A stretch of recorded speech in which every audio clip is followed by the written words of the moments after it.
Okay, so I'm going to be talking here about advanced. So this is, I mean, different MPI libraries have different internal organizations, but I'm really going to talk about the generics and give you some model for thinking about how they work. I think is the most important thing. So a bit about the library structure. I'll spend most of my time on point-to-point because that is the fundamental building block of MPI and most MPI programs. And again, not only is the MPI syntax for point-to-point, i.e. what does MPI send do, slightly more involved than you might think. Also, there is more to the implementation than you might think. And actually, when you understand the implementation, I think it probably maybe gives you more of a clue as to why MPI send is specified as it is. I won't actually, I'll talk very briefly about it. Okay, fine. So we've mentioned this a bit before, MPI implementations that need to be split into modules. And actually, there's actually quite a nice breakdown between the chapters of the MPI standard and the modules. You'd have a point-to-point module, collectives, things with groups, contexts, and communicators, process topologies, process creation, which I've said is typically not really used. One-sided, again, is not used that much, and MPI+. There will be these hidden modules, and as I said, important point is that you make the hardware-dependent code as small as possible, and so make the majority of the code hardware-independent. And the ADI, you have an abstract device interface which encapsulates all the hardware-specific stuff. Again, that's why we're using MPI nomenclature, but I'm sure it's the same in most libraries. So point-to-point is the core of most MPI implementations. Collectives calls are usually built from point-to-point. Now, you should still use them because the collectives will use clever, efficient algorithms, but they don't need to be. MPI+, which is, so MPI+, has an interesting history. MPI+, was specified in the late 90s, but really wasn't that much used because it hadn't been optimized that well, but also parallel computers were small, then a few hundred CPU cores. But actually, and so doing I/O, it doesn't really matter how you do I/O there, it'll be okay. Now we're on hundreds of thousands or thousands, many tens of thousands of CPU cores. I/O has become a bottleneck for many codes. And MPI+, has also been very well optimized. So in fact, MPI+, went, I did, this is a slight aside, but I did consider stopping teaching MPI+, about 10 or 15 years ago, but then realized it was becoming core.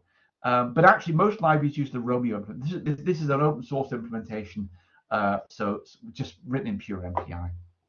So there are a large number of point-to-point calls exist. You can send integers, double precisions, characters, logicals, but these are probably built from a smaller, simple set of core functions. For example, sending and receiving a certain number of bytes. So, I mean, you probably know this, but just to give you a simple performance model, I'm not actually a fan of cars. I'm not really, but I like cars as an analogy. So, car journey. Okay, my car is parked in the nearby garage. It takes 5 minutes to walk there. After that, I can average 60 kilometers per hour when driving. How long does the journey take? What is my average speed? Okay, so the important point is we have this model that the time in minutes for a journey is linear. So we're gonna use this to approximate, or at least give us a model for how long data transfer takes on a network. But in the car analogy, it's a straight line. The time is linear in the distance, but I pay this initial cost of 5 minutes regardless of where I go.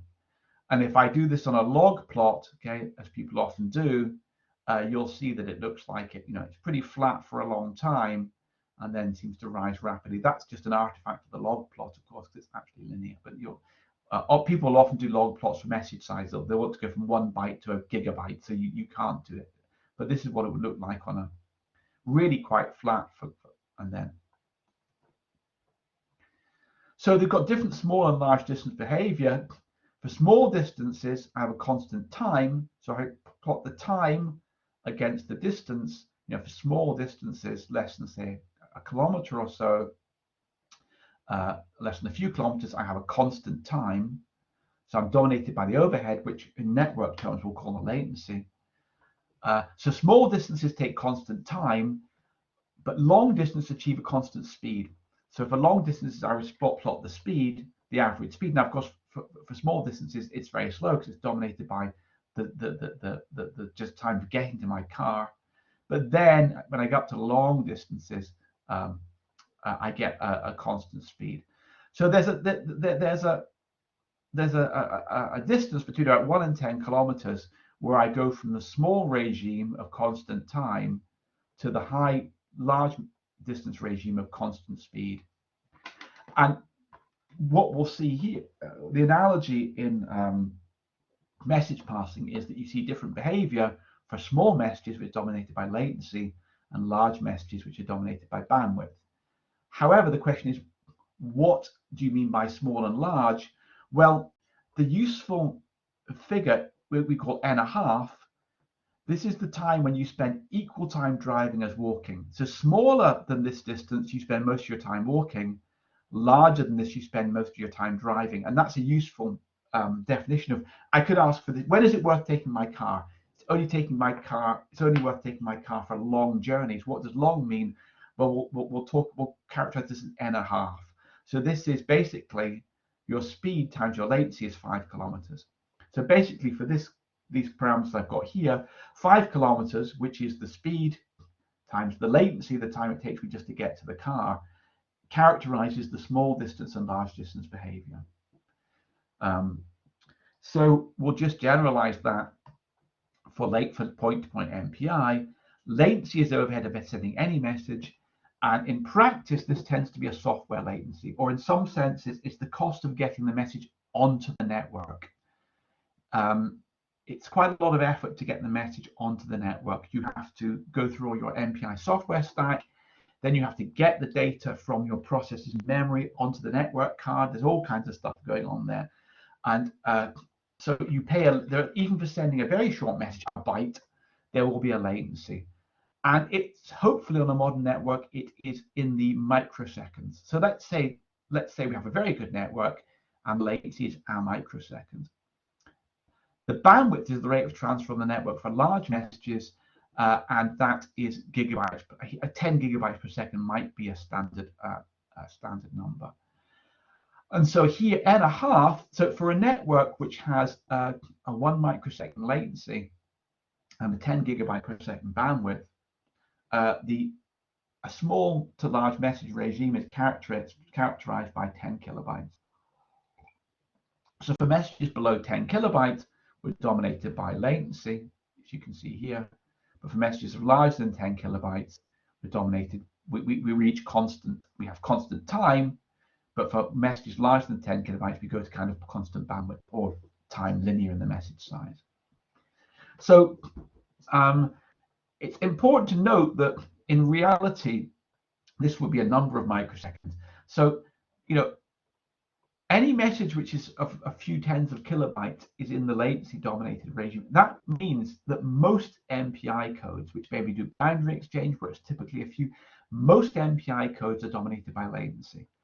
So everyone loves to say, look at my network, it does 10, 20, 30, 40, 50 gigabytes per second. Probably doesn't really matter that much. What you need for large scale parallel computing is low latency, and that is why we tend to, for very high-end computers, we tend to use high-spec bespoke networks. For example, on a Cray machine, you have this is it Shasta? I'm going to get the wrong name for it. It's gone out of my brain what the Cray network is actually called. Shasta architecture, but the network is called, that's appalling. I'm obviously not sleeping very well at the moment.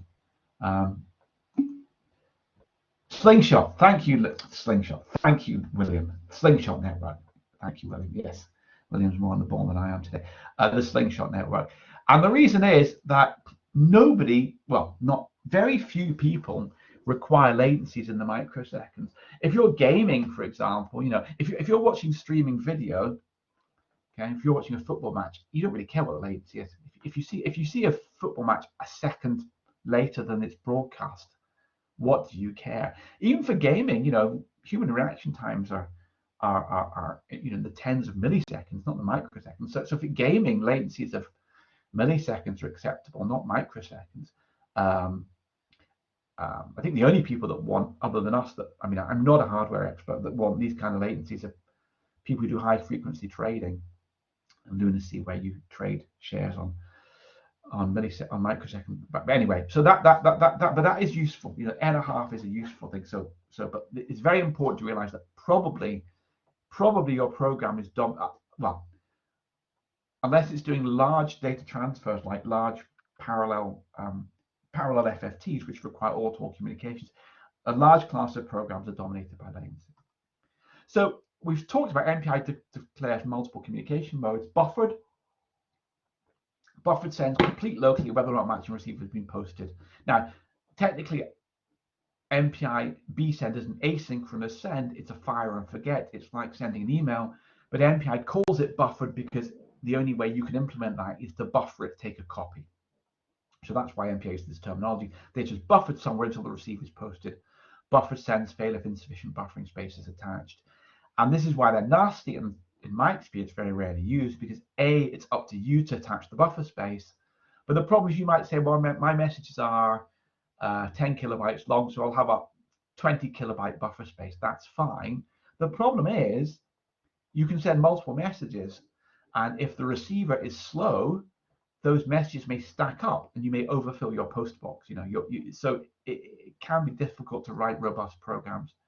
Synchronous, when I teach MPI, I tell people to use synchronous send because it's like making a phone call, and you know exactly what it does. Synchronous send can only complete when the matching receiver has been posted. So when you make synchronous send, you pick up the phone call, you pick up the phone, and you wait until the receiver is posted. So it's very clean. However, as we'll see later, not necessarily the most efficient, but possibly the most robust and predictable way to program. MPI defines ready sends. They can only be started with receivers known to be already posted. It's up to the application program to ensure that this is almost impossible. And if you do a ready send and the receiver haven't been posted, I think the message disappears. You should never use ready sends. They're only there for historical reasons. MPI is robust. If you post the send before the receive, the send waits. If you post the receive before the send, the receive waits. So standard send is the thing which people get confusing. Standard send may be either buffered or synchronous depending on the availability of buffer space. And this is different buffer space. This is system buffer space, and which mode the MPI library considers to be the most efficient.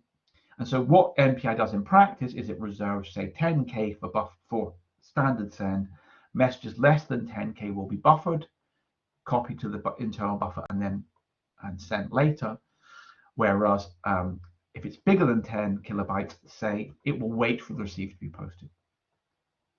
But you should not assume buffering takes place.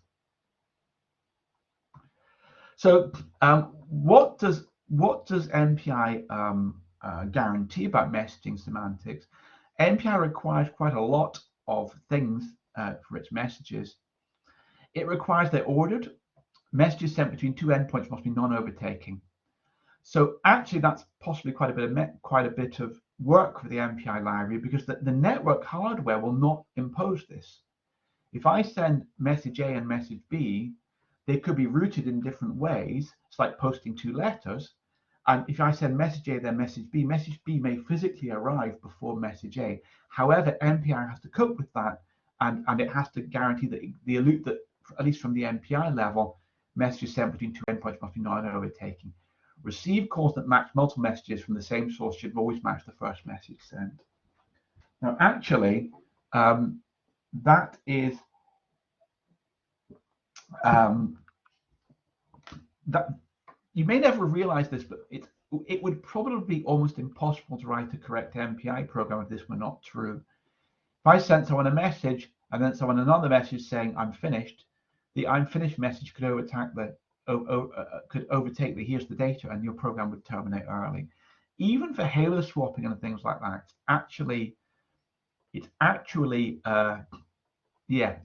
even for simple things like halo swapping, it's probably important that this is true.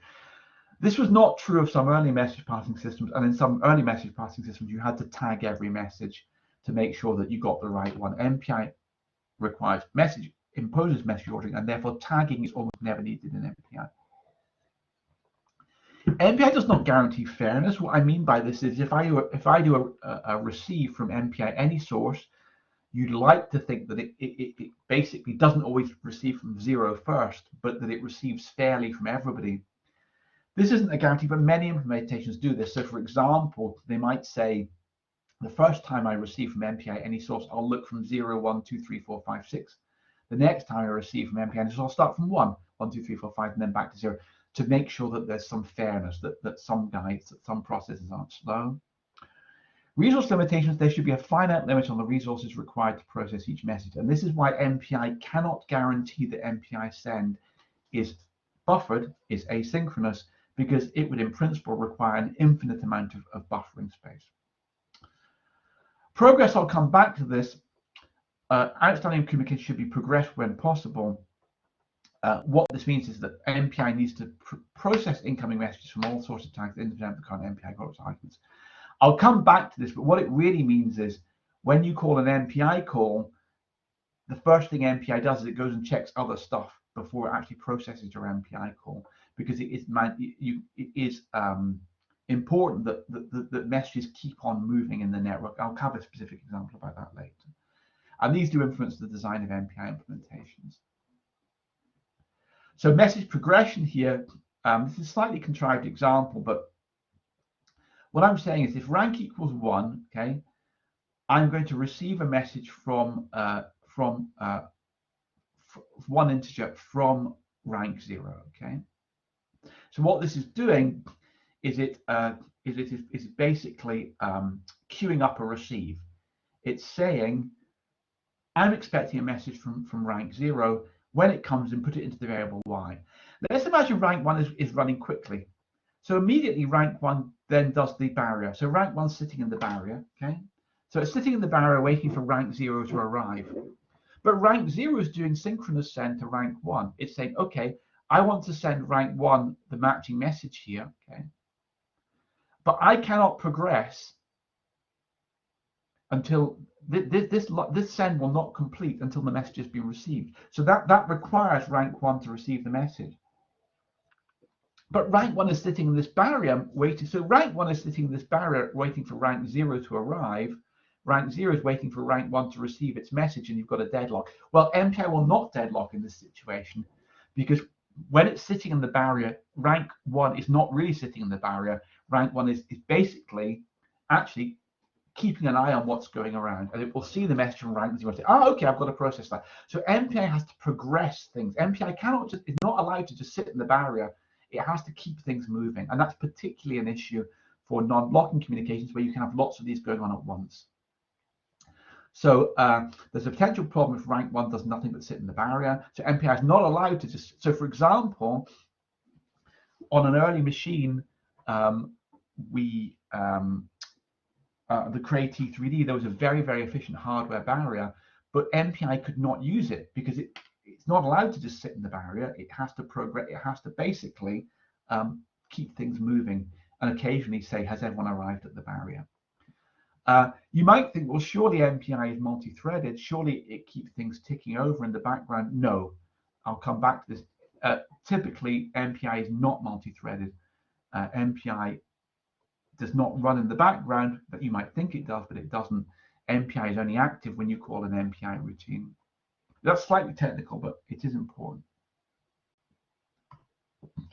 Blocking and non-blocking, MPI defines both blocking and non-blocking calls.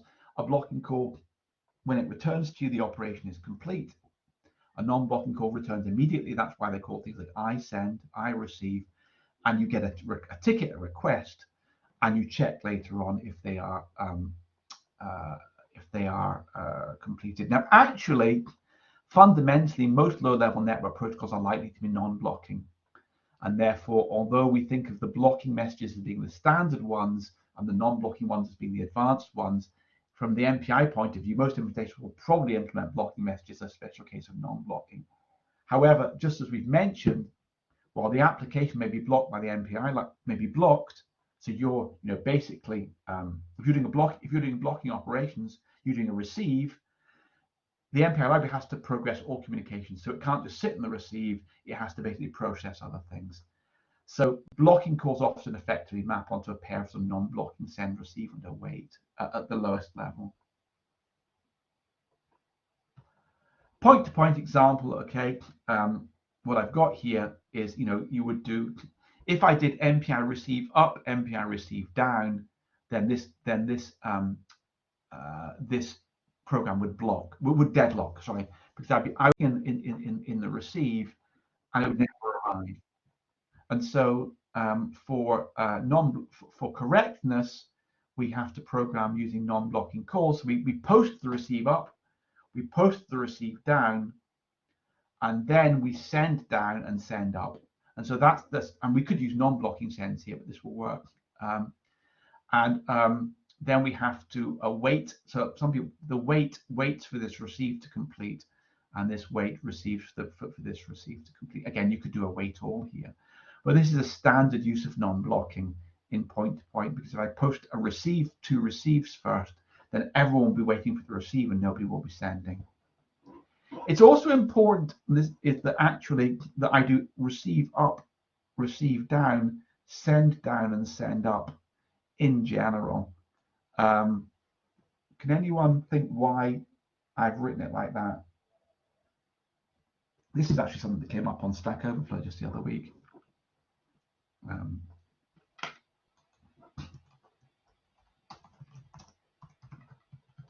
obviously, any guesses?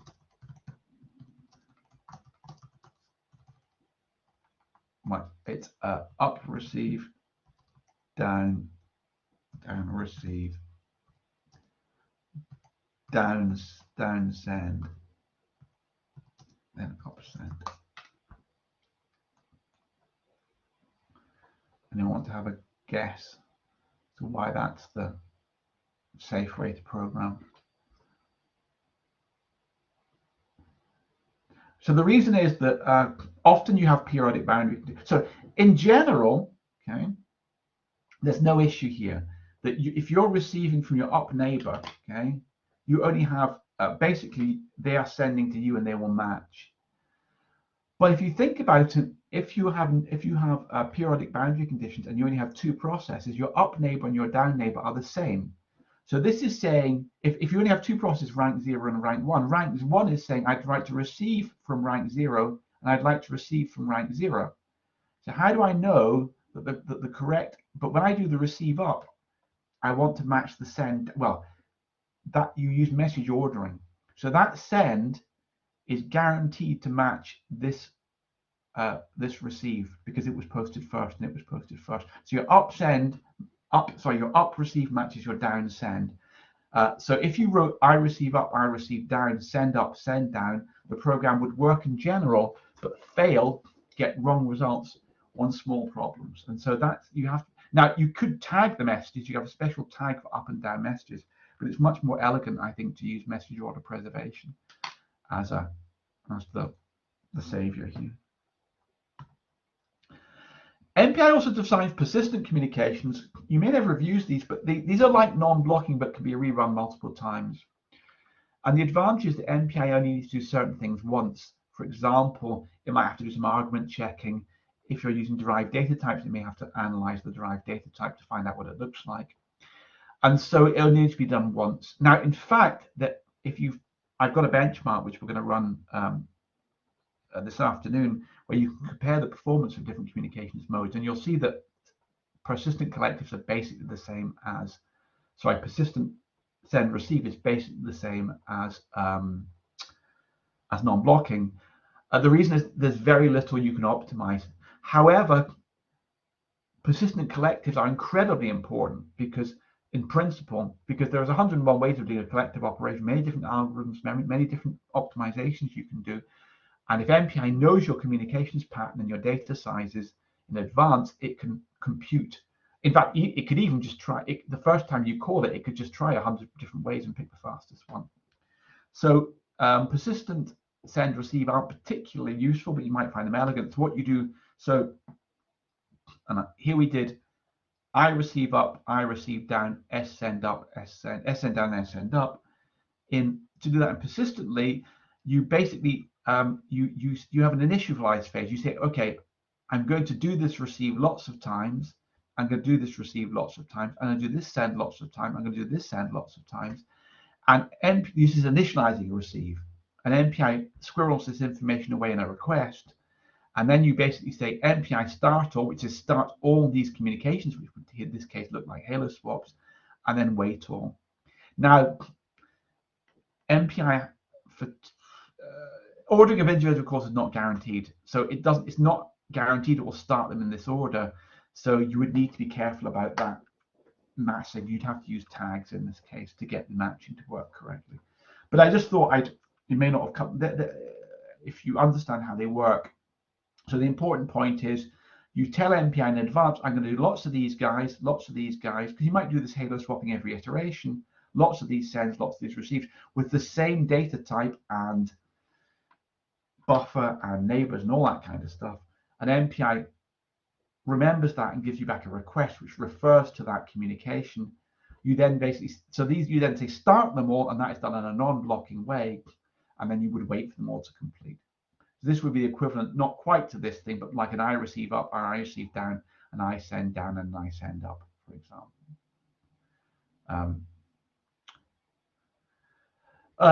Derived data types. MPI defines a rich set of derived data types. In fact, probably, so for example, MPI has derived data types which correspond to structures or correspond to strided data with gaps in it, which could be useful for sending halo data because it has gaps in it. Probably what most MPI implementations do is they analyze the data type, do a copy into a single contiguous buffer of so many bytes, then send that data and unpack at the other end. So a derived data type is a packing instruction at the send side and an unpacking instruction at the receive side. So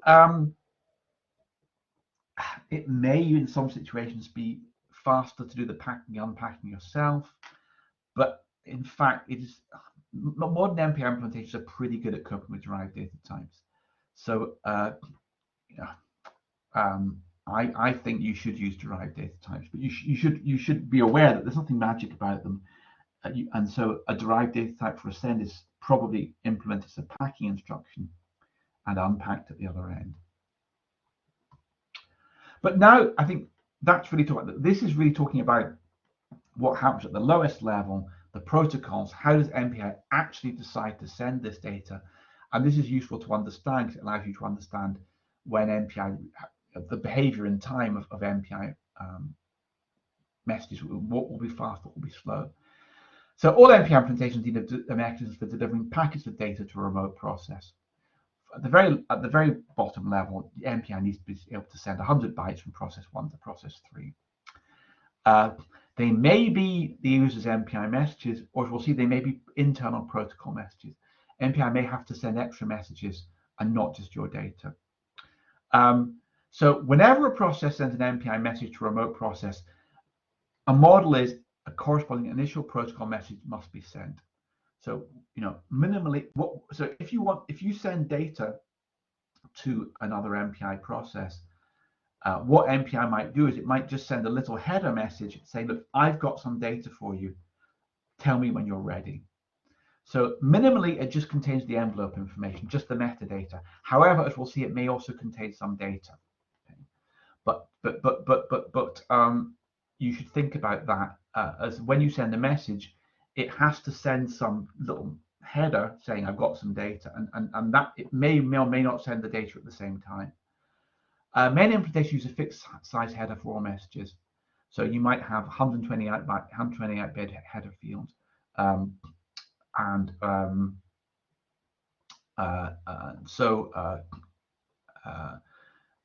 it's basically it will have data for who the message is from, how long the message is going to be, what the data type is, that kind of thing. So not all the header is used. So for example, I don't know if people know this story, I believe it's true, that the anyone remember what was the old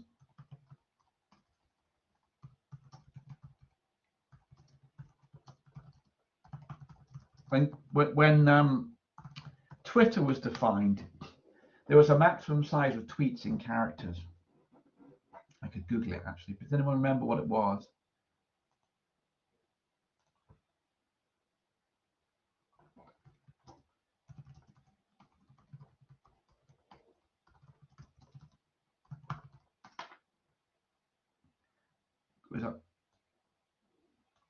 I think it was originally 140 characters, I think. The reason was that your mobile phone is sending out, when you make a phone call, your mobile phone knows what the nearest mast is. How does it know that? It knows that because it's always sending out little pings, pinging around to say who's nearest, who's nearest. Those little pings, I think, are 256 bytes long, but only 116 bytes contain data. There's 140 characters unused, which could be used for text messages, which was the original. So text and tweets were originally had to be less than 140 characters, and so we'll see the same again. That's like your mobile phone's protocol messages, these little pings it sends out. MPI will have the same thing. Whenever you want to send a message, it will send out a header saying this is the message which is waiting for you, and send it to the remote process, and it will have basic data in it.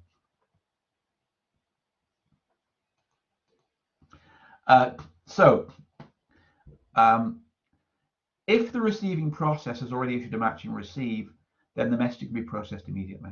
Okay, so if there's a receive, basically this little header message comes in, and the receiving process, oh great, there's a message waiting for me, I can process it immediately. However, if the receiving process has not issued a receive, the message must be stored in a foreign send queue. In other words, there's a place where these things, look, there's a message waiting for you, but you haven't issued a receive for it yet. And so that immediately tells you that in MPI, it's always advantageous to post the receives first, if you can arrange for that to happen. If the receives are posted first, then whenever a send comes in, it can be matched immediately, and it reduces the overhead. Again, if you issue a receive, maybe the send has been already posted, and so you have to basically look in there will be a region where all the outstanding sends are stored, and you have to look in that. I'm going to issue a receive. I'm going to maybe wait for it, but maybe it's already been, someone has already waited, so you go and look in the receipts, or that one there. If there's no matching message queue, then the receive parameter is stored in the receive queue. Okay, so you have to. There could be lots of queues for different communicators, but typically MPI will have a single global queue, which clearly means that if you have large numbers of outstanding messages, that's going to be inefficient because it has to trawl through all these it's got a linear list of all the things which it has to process. But it does make wildcarding easier for various reasons. So what typically MPI implementations use different underlying protocols. So the simplest of these are eager and rendezvous. So this is really probably the most important thing to understand from this lecture, because it maps on very clearly to the way that send works. Send for small messages, MPI standard send for small messages is asynchronous buffered and uses the eager protocol. I'll explain what that is later on.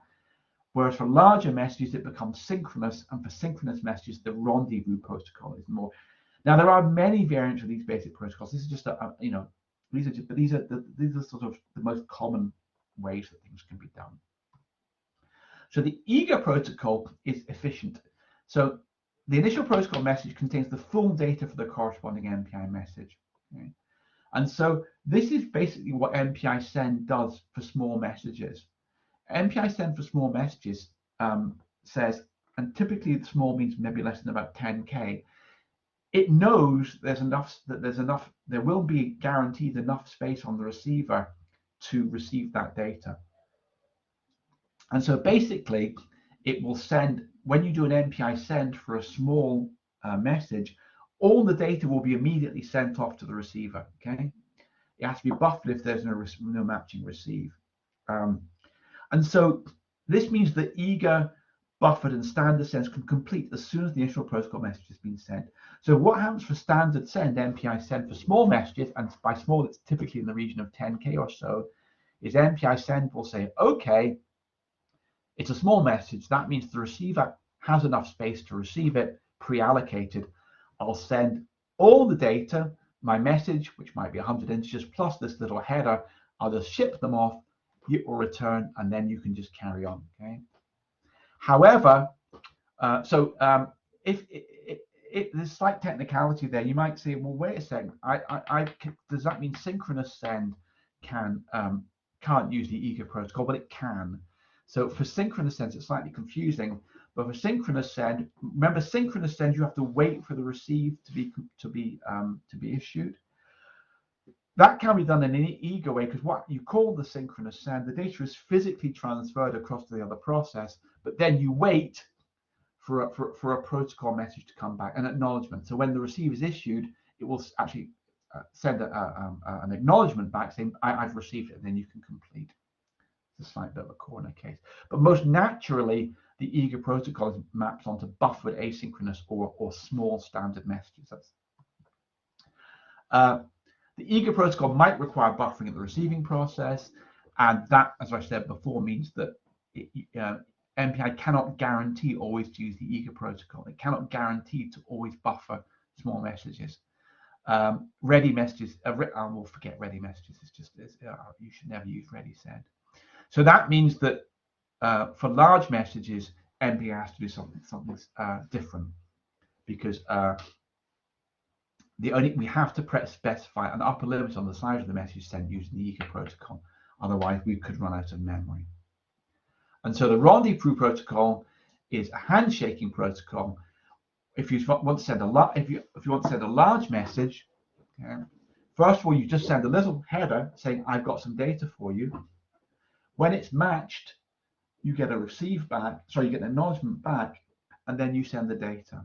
So so eager protocol is a fire and forget, one-way thing. Here's the data, I'll carry on. The Rendezvous protocol, which unfortunately you have to use for large messages, is there, I got your message, get back, can you send it to me? Here's the data. So in principle, there could be three communications there. However, well, for very large messages, Rendezvous can be faster, because the Rendezvous protocol doesn't necessarily involve any copying.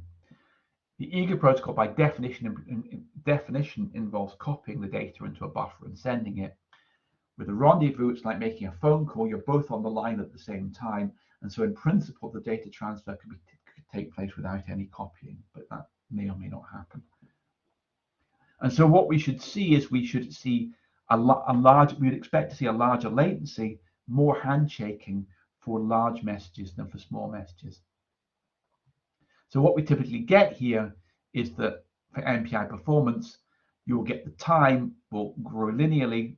You'll get a small message regime where the time is relatively constant, and then when you hit this eager limit, which is around 10K typically, then you will get an increase in latency. Whoops.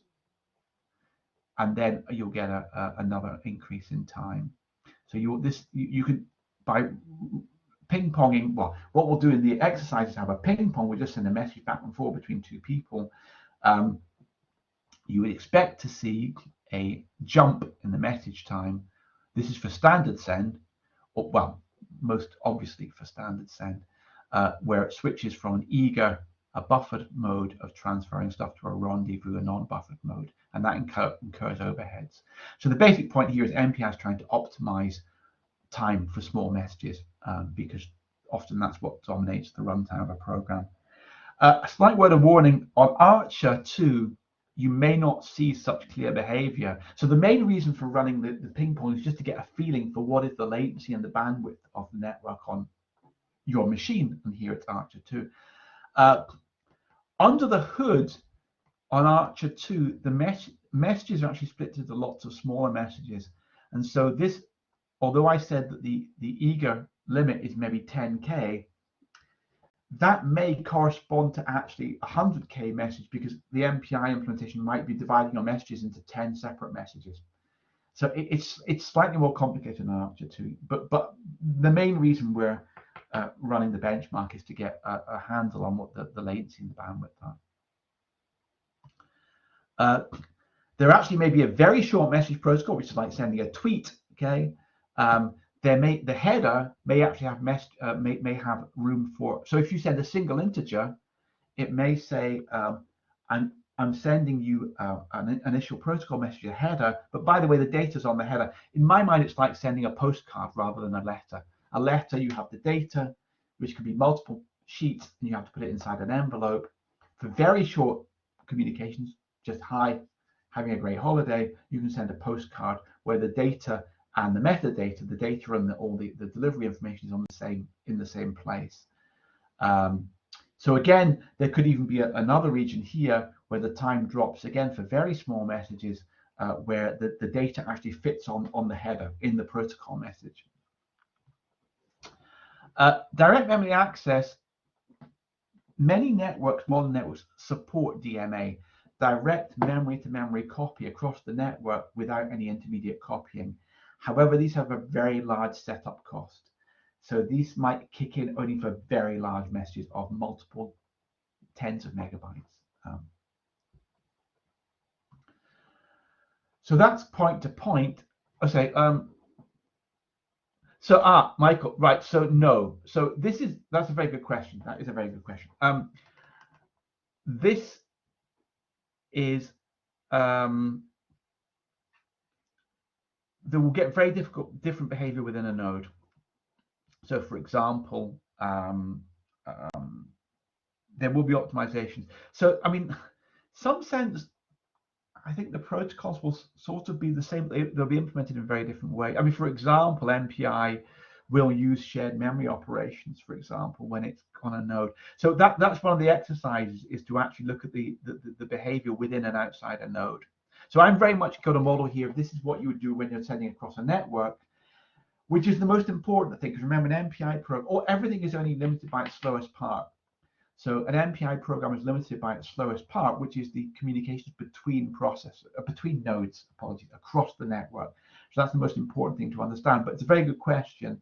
I don't quite know what the kind of optimizations done are, but you will see in practice that MPI messaging within a node is much faster in terms of latency and possibly bandwidth. Is that what you're asking? So I would say probably it has the same model, because again, for synchronous send, even within a node, you'd still need to get a confirmation of receipt. But the way it does them, it may have some memory space where it sticks these headers and things. I don't know. It's a good question. But definitely the timings are different within a node. I suspect it's using the same basic protocols but implemented in a different way. But I couldn't guarantee that. It's a good question. Collectives are sometimes built on top of point-to-point. In that case, the collectives are just library routines, which have lots of MPI sends and receives, but don't re-implement them yourself. The optimal algorithms are quite complex and non-intuitive.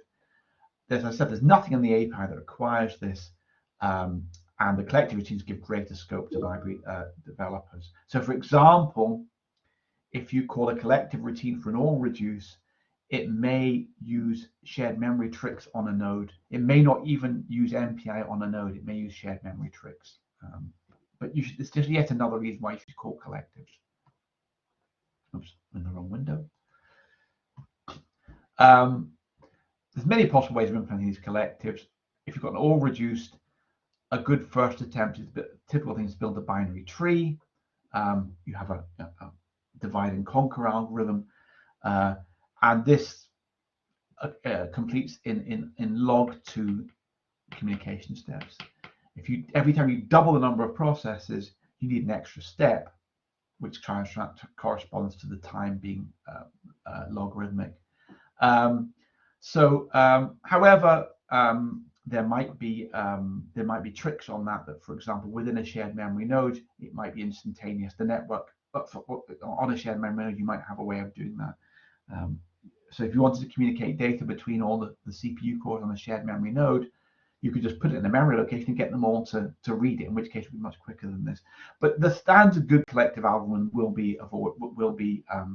have a number of steps where it communicates between neighbors. And apologies for this.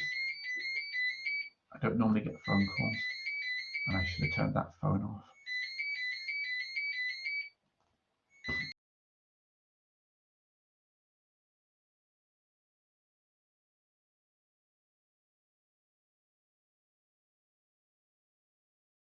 Very sorry about that. Normally calls to the home phone are important, but that because they're so rare, but that wasn't important. I'll remove that phone this afternoon. Apologies. It happens so rarely, I'd forgotten about it. So you can see with the binary tree, you could every time you do one, send one more message, you can communicate with twice as many processes, and so in n steps, you can communicate with 2 to the n processes, which means the time is logarithmic in the number of processes.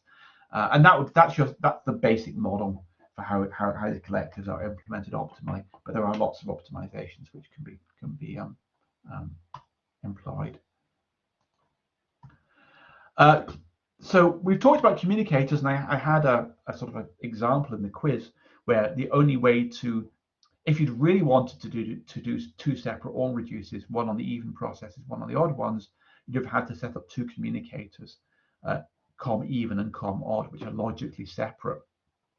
But most application codes use very few communicators at a time, and at the very lowest level, most MPI implementations use a native process. What I'm saying, at the very lowest level, MPI will so you think of communicators as being a way of ring fencing messages, but that's done in software. MPI will check you're not sending a message outside of the right communicator.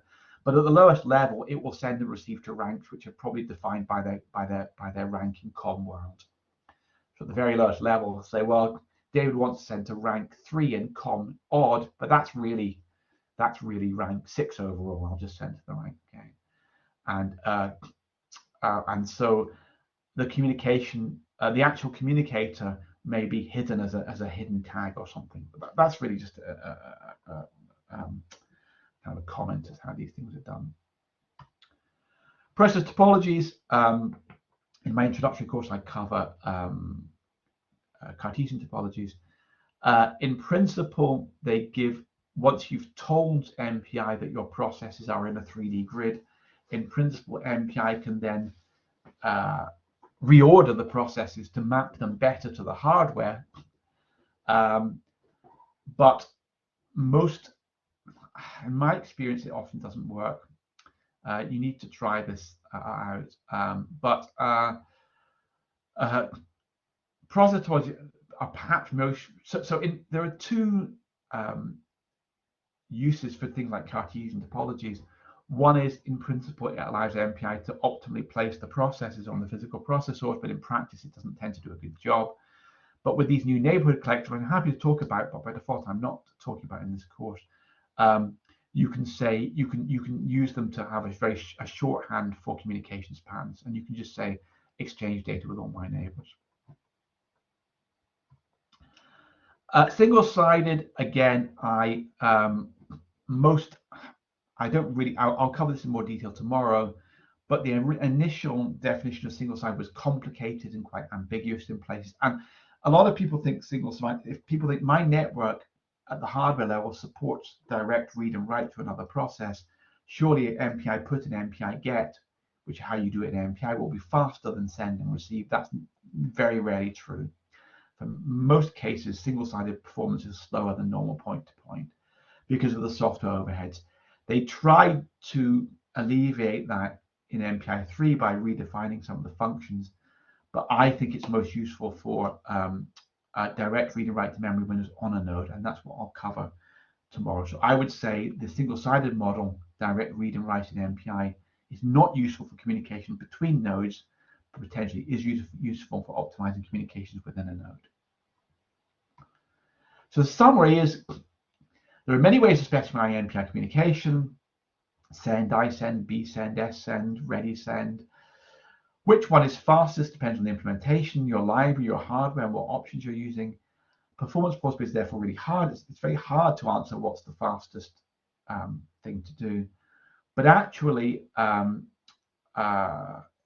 what I would typically do is, if you can think of 3 or 4 ways to do a halo swap, implement them in 3 or 4 ways, and see whenever you go to a new machine, see which is quicker. And we'll run a benchmark like that after the break, after lunch. But at the moment, we're just going to do really look at the very basics, do a ping pong on ARCHER2 to get the very basic properties of the network. So that's. Are there any questions on that? I saw 1 or 2 came up. I hope I answered them. Mike had a question. Are there any questions on that? So this is a chance to fix any issues you have with logging onto ARCHER2. So this way I'll try and share the right window. So what we're going to do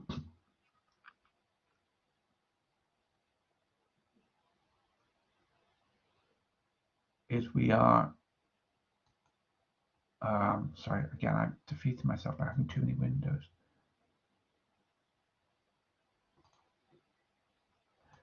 Apologies for this. I shall be a second, hopefully sharing the exercise. There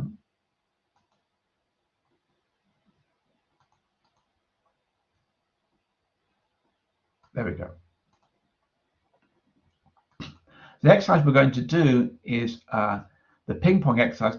I recommend you get the exercise sheet and the ping pong source code from these links here, because these will open up in a separate window. You'll get the actual file here. GitHub does something weird, tries to be too clever. So if you ping that, it should download the PDF. However, for the sake of this exercise, I'm going to use the direct links that opens in the browser, which is advantageous here. But I would not recommend going to this lower level direct. I would recommend using the links which I have at the bottom here, which will. But I'm going to show you the exercises. We're going to do a ping pong exercise, and it's really just a matter of running the exercise, and hopefully you should be able to get a copy of that. What I will do is I will I will now open up show you how the exercise should work. So let's have a go. So apologies again, this is a new machine to me, so you should be able to see that. Okay, this is on my laptop.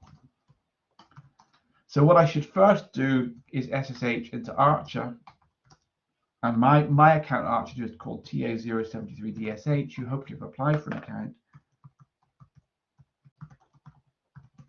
So what to do is actually all hopefully mentioned on the exercise sheet. So the first thing it asks you for is your okay.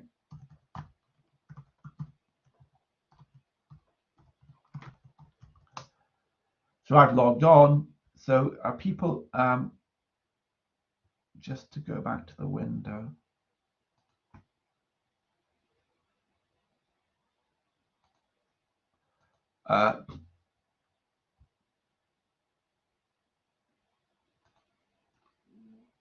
So if you have any problems logging on, then let me know and I can help you. Then you can download that tar file, the pingpong.tar, onto your laptop and SSH it over to SCP it over Archer2. But it's actually easier if you can wget it direct from the GitHub. So you could not the GitHub. Yeah, you could probably git clone the whole repo. Actually, I hadn't thought about that. Let's just see. I never thought about that. So we can wget the file. That works, but actually we might just be able to git clone the whole thing, which I hadn't really, which is kind of maybe the obvious thing to do.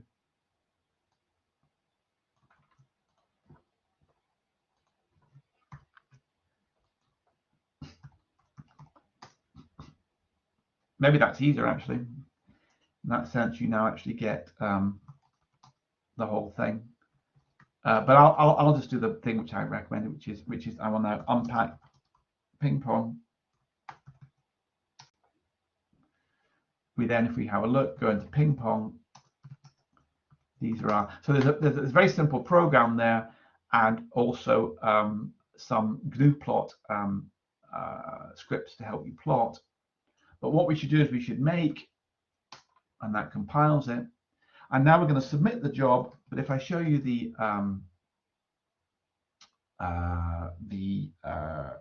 Archer2.job, Now, I don't like this coloring. It makes it very difficult to read. So give me a second. I'm using a new account here. So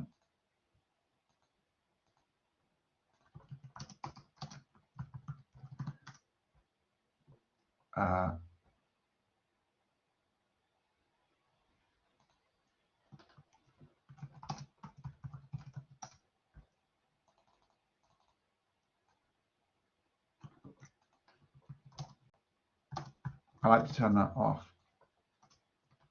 Okay. So this is the script. It's just a bit of magic. Oh.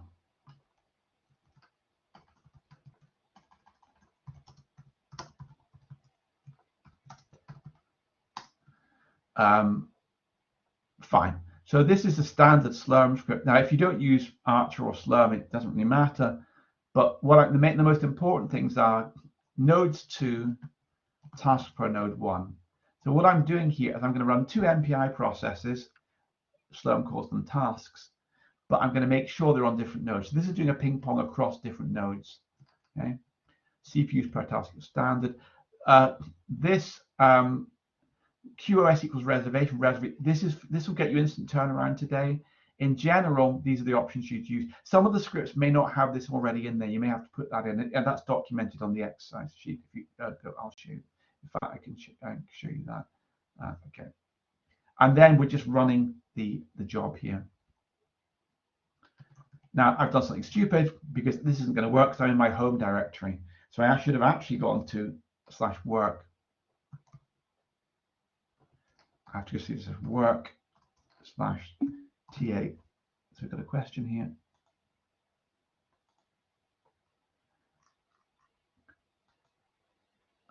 I don't think it matters. So ulimit sets the stack size, and on some I think this script in the early days of ARCHER2, the stack size was relatively small, and some programs crashed because they were out of memory. So I did. Is this the Yeah, I just set the stack size to be unlimited because it's probably not needed anymore, actually. But in the early days, it was just for safety. On HPC systems, you do normally expect the stack size to be unlimited, but that won't. So I'm actually now in the wrong. I have to cd/TA073/TA072. Now my account name is also TA073DSH, but yours will be a different one. And I'll just copy the stuff over. So we go to ping pong. So now I'm in the right place. If I'd submitted that job, it would probably complain. That's a bit small, isn't it? Is that, you want me to make? I'll make that. I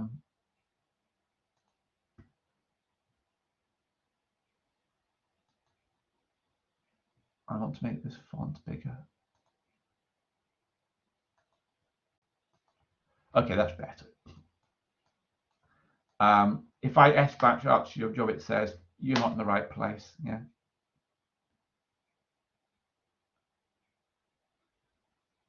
So if I do SQ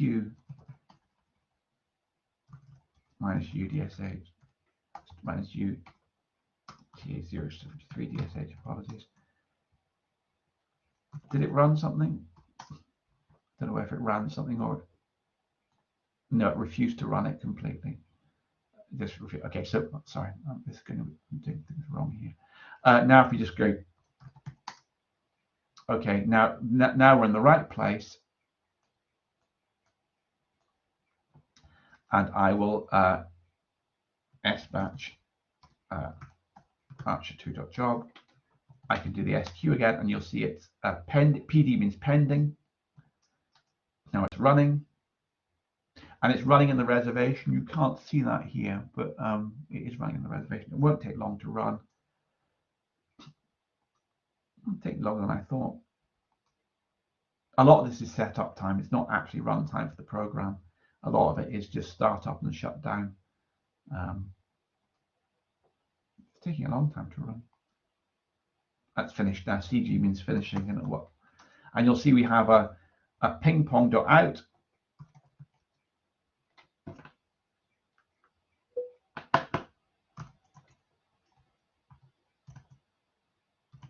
which just basically says, so it's useful. So rank 1 is running on core 0 of this node, rank 0 is running core. So this tells you not just what node they're on, but what core they're on. The MPI processors are tightly bound to CPU cores, and I'm printing that out here. That's just to get you some record of where it ran, and it does ping pongs of an integer, and I could now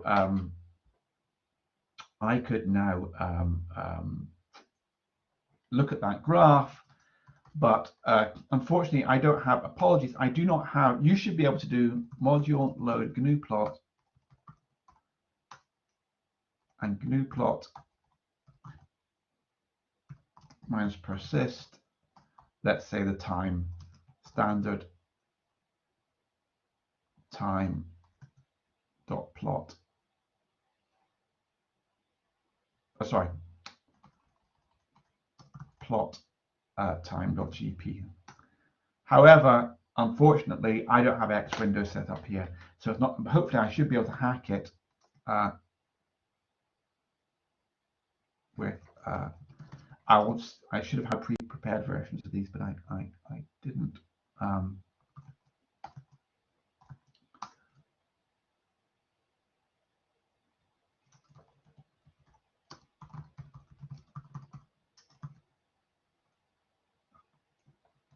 There should be a file name here, I think, maybe.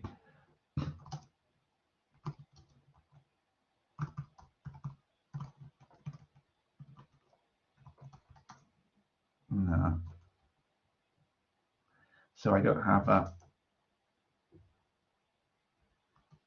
maybe PNG. I said you shouldn't have this problem because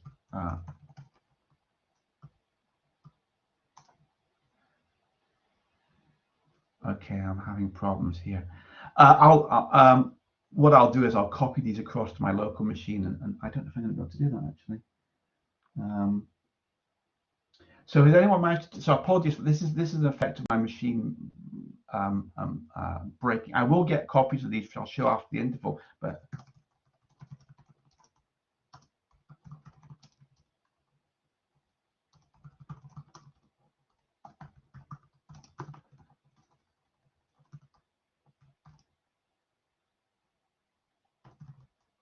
does someone manage to generate that? I'm going to have to do a bit of jiggery pokery to show this, because unfortunately, because I'm working on a backup machine, I don't have X Windows set up. I will have to bring it back to my local machine. Did that work for anyone? I could try on a backup machine. It's a bit. What I'll do is I'll basically fix this in the background. So I'll mute myself. But I mean, the full instructions should be in the exercise sheet, which I hope you can. Yeah, which is here. How to compile and run, how to unpack, load GNU plot, various experiments you can do, look at the difference between the data rate on a node and between nodes, and there's a few exercises there. But unfortunately, I'm not going to be able to show you reference results until so I'm going to have to work a bit offline here. Apologies for that. I won't be long.